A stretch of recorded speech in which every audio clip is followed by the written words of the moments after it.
Hello dear students, welcome you all on Mohari Devi Tapadia Girls College YouTube channel.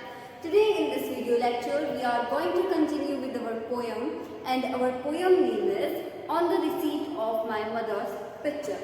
Okay, so our poem is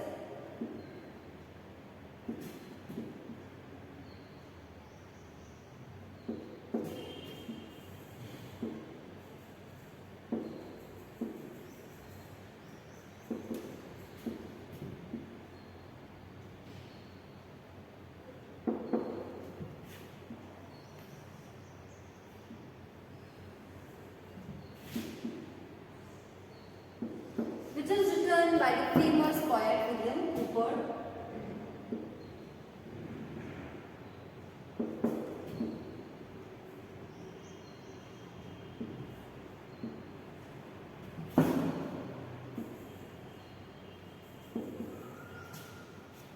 इस poem की जो theme है वो है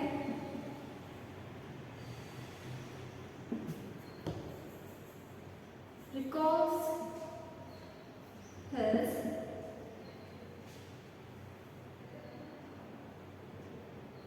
childhood and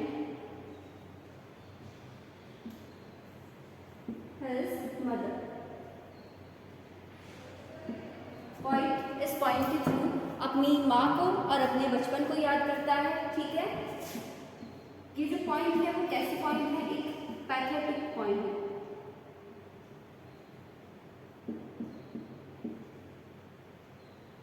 ठीक है, पैथेटिक समझ गया ना? पैथोस यानी करुणा, जो दुख है वो पॉइंट यहाँ पे व्यक्त करेंगे इस पॉइंट के थ्रू. इसकी जो स्टोरी लाइन है वो मैंने आपको बता दी कि जो पॉइंट है उसमें पॉइंट जो है वो 58 ईयर्स के हो जाते हैं तब वो ये पॉइंट लिखते हैं. तब वो उनके अंदर चल रही फीलिंग्स को इस पॉइंट के थ्रू हमारे से शेयर करते हैं. पॉइंट जब 6 साल के होते हैं तो उनकी माँ जो है वो उनको छोड़ के चली जाती है, यानी उनकी डेथ हो जाती है. और पॉइंट जब 58 एज के होते हैं तो उन्हें एक गिफ्ट दिया जाता है, एक पोर्ट्रेट.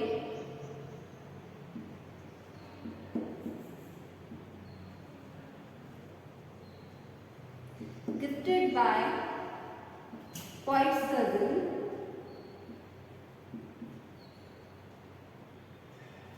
और poet के cousin का नाम है एन बॉलेन. ओके, सो ये कुछ मेजर पॉइंट्स हैं पोएम के. मैंने पहले भी आपको लिखवाया, आज मैंने आपको फिर से रिपीट करवा दिए, रिवाइज करवा दिए. अब हम अपनी जो पॉइंट है वो आगे शुरू करते हैं. हमने अपनी पॉइंट 70 लाइंस तक कंप्लीट कर दी. हमने अभी तक ये पढ़ा कि यहाँ पे जो पॉइंट है विलियम कूपर वो अपनी माँ को याद कर रहे हैं. वो ऐसे याद कर रहे हैं कि जब मेरी माँ की डेथ हुई थी तब मैं बहुत छोटा था, मैं बस 6 ही साल का था और मैंने अपनी माँ की जो अंतिम यात्रा है, यानी मैंने अपनी माँ की जो लास्ट ग्लैंस है वो देखी थी अपनी नर्सरी विंडो के थ्रू. ठीक है, तो यहाँ तक हमने अपनी पॉइंट कंप्लीट कर ली थी. और उसके बाद हमें ये भी बताते हैं, हमें पॉइंट ये भी बताते हैं कि मेरी माँ जो माँ है उनके मरने के बाद जो घर की नौकरानियाँ हैं, जो आसपास की औरतें हैं, वो मुझे सांत्वना दे रही है, मुझे कंसल्ट कर रही है कि बेटा चुप हो जाओ, तुम्हारी माँ जल्दी आ जाएगी. और वो झूठी सांत्वना है, माँ तुम आज तक वापस नहीं आई. चलो तो फिर अब आगे पढ़ते हैं.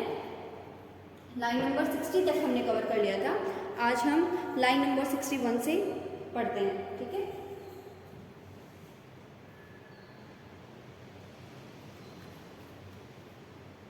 सॉरी, हमने लाइन नंबर 35 तक कंप्लीट किया था, 35 to 37 तक.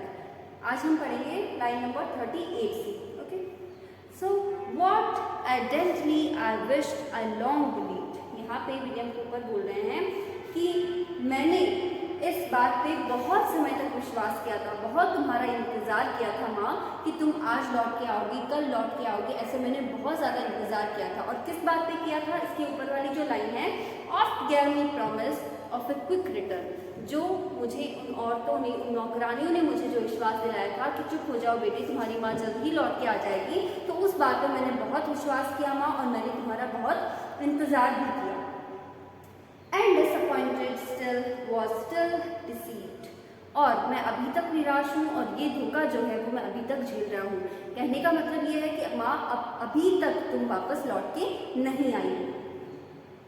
Bye disappointment every day big guilt, यानी कि मुझे डिसअपॉइंट किया गया हर एक दिन। मैं इतना भोला भाला था कि तुमने मुझे हर एक दिन निराश किया, तुम आज तक वापस नहीं आई। Dupe of tomorrow even from a child, कल शायद तुम लौटोगी, कल शायद तुम लौटोगी, ऐसा वो एक बच्चा यानी कि मैं सोचता रहा तुम्हारे बारे में। Thus many a sad tomorrow came and went, और इसी प्रकार से बहुत सारे टुमारो जो हैं वो आए और गए। यानी हमेशा मैं ये सोचता था कि आज नहीं तो कल तुम आओगी, कल तुम आओगी, लेकिन तुम नहीं आई। तो ऐसे करके माँ बहुत सारे जो टुमारो है वो लौट गए, आए और गए। Till all may stop of infant सोरो स्पेंड, लेकिन अभी तक वो जो मेरा इन्फेंट सोरो है वो नहीं गया है। यानी बचपन में जो मैंने दुख झेला है या बचपन में मैंने जो दुख देखा है तुम्हारे बिना, वो अभी तक मैं भूल नहीं पाया हूँ, अभी तक वो नहीं गुजरा है। आई लर्न, मैंने सीखा। At last submission to my lord, यानी कि मैंने ये सीखा कि तुम जिंदा नहीं हो। यानी एक समय के बाद जब मैं तुम्हारा इंतज़ार करना बंद कर दिया, तब मैंने सीखा कि हाँ तुम लौट के नहीं आओगी। क्यों? क्योंकि तुम अब अलाइव नहीं हो, तुम अब जीवित नहीं हो। Children not dying have trod my nursery floor, and I learned at last submission to my lot. But though I less deplored thee, never forgot. लेकिन मैं ऐसी मेरे पास बहुत सारी यादें हैं जिन्हें मैं कभी नहीं भूल सकता। यानी कि माँ मैं तुम्हें कभी नहीं भूल सकता। हाँ मैं उस समय 6 साल का था, मतलब मैं बहुत ज़्यादा छोटा बच्चा था। मेरी जो जर्नी है लाइफ की वो उस समय स्टार्ट ही हुई थी, लेकिन माँ मैं तुम्हें नहीं भूल सकता, तुम मेरी मेमोरी में इस प्रकार से हो। Where once we dwelt, our name is here no more. लेकिन जो मेरा नाम है वो अब मुझे सुनाई नहीं देता है। कहाँ सुनाई नहीं देता है? Children not dying have trod my nursery floor, यानी कि वो अपने पुराने घर पे विजिट करते हैं जहाँ वो अपनी माँ के साथ रहते थे जब वो छोटे थे। तो उस घर में जाके वो बोलते हैं कि वहाँ पे अब क्या नहीं होता है, मेरा नाम नहीं पुकारा जाता। यानी कि मेरा प्लेस जो है वो और किसी ने ले लिया है, मेरी जगह और कोई आ गया है, तो मेरा नाम वहाँ पे नहीं पुकारा जाता है। माँ children not dying have trod my nursery floor, और मेरी जो नर्सरी विंडो है, मेरा जो फ्लोर है जहाँ पे मैं खेला करता था, यानी मेरा जो बचपन वाला आंगन है जहाँ पे मैं खेला करता था, वो जगह है वो रिप्लेस कर ली है, किसी और ने ले ली है। तो अब वहाँ मेरा नाम नहीं पुकारा जाता माँ। And where the grand gardener robin day by day, और जो वहाँ गार्डनर है कौन? रॉबिन। अपने गार्डनर का नाम बताया, तो आप ये भी नोट कर लीजिएगा, जो गार्डनर है इस पॉइंट में उसका नाम क्या है ना, उसका नाम है रॉबिन। क्योंकि यहाँ पॉइंट में अपने गार्डनर को इंडिकेट किया है, बताया है उसका अलग से नाम, तो हमसे एग्जाम में पूछा जा सकता है शॉर्ट टाइप क्वेश्चंस में। सो and where the gardener Robin day by day drew me to school along the public way. अब यहाँ पे अपने गार्डनर का जिक्र करते हुए पॉइंट मीनिंग के ऊपर हमें बताते हैं कि हमारा जो गार्डनर था ना रॉबिन, वो भी अब मुझे नहीं पहचानता। यानी जब मैं छोटा था तो वो मुझे स्कूल छोड़ने जाता था, लेकिन अब वो भी नहीं है मेरे लिए वहाँ। तो अब सब कुछ चेंज हो चुका है एक तरह से, ये बता रहे हैं हमें point. Drew me to school along the public way, public way में से जाके मुझे वो स्कूल छोड़ने जाते थे। Delighted with my bauble coach and draped in scarlet mantle warm and velvet cap, है ना। तो वो बता रहे हैं कि मेरा एक वेलवेट का जो कैप था वो मुझे पहनाया जाता था, एक रेड कलर का वेलवेट का जो शॉल था जो गर्म रहता है तो वो मुझे ओढ़ाया जाता था, और फिर रॉबिन मुझे कहाँ छोड़ने जाते थे? स्कूल को छोड़ने जाते थे। ठीक है। This now become a history little non, लेकिन अब ये सब कुछ क्या बन चुका है? एक हिस्ट्री बन चुकी है। अब ऐसा कुछ नहीं होता है माँ, अब ये सब कुछ पुराना हो चुका है। That once we called the pastoral house our own, यानी कि जिस घर को हम क्या कहते थे, कभी हमारा कहा करते थे कि ये घर हमारा है, वो अब हमारा घर नहीं रहा है माँ। तो बचपन को याद करते हुए यहाँ पे विलियम कूपर अपने घर को याद करते हैं, अपने बचपन को याद करते हैं, और अपने बचपन को याद करते हुए अपनी जो माँ की पोर्ट्रेट है उसको सामने रखते हुए कहते हैं कि माँ अब ये सब कुछ नहीं है, तुम चली गई और ये सब कुछ भी मेरे से छूट गया, अब ये भी क्या हो गया है? एक हिस्ट्री बन चुका है। Short lived position, but the record fair that memory gives of all that kindness there. अब यहाँ पे पॉइंट बोलते हैं short lived position but the record fair. अपनी माँ को याद करते हुए कहते हैं कि हाँ माँ, तुम मेरे साथ बहुत कम समय तक थी, यानी मैं बस 6 साल का था तब मुझे तुम छोड़ के चली गई, लेकिन तुम्हारे साथ जो मेरी मेमोरीज है ना वो अभी तक मेरे अंदर है, अभी तक मैं उन्हें अच्छे से याद कर सकता हूँ, यानी अभी तक मुझे वो सारी चीज़ें रिमेंबर है, याद है। दैट काइंडनेस देयर, और तुम्हारी जो काइंडनेस थी मेरे लिए वो भी मुझे याद है।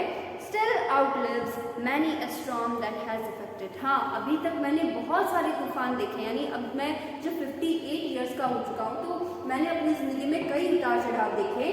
1000 other dams less deeply dressed, यानी बहुत सारे उतार चढ़ाव मैंने देखे। Thy nightly visit to my chambermaid, और अभी तक मुझे याद है कि तुम कैसे रात्रि में मेरे चैम्बर में आती थी, यानी नाइट में जब मैं सो जाता था तो तुम मुझे संभालने मेरे रूम में आती थी, वो अभी भी मुझे याद है।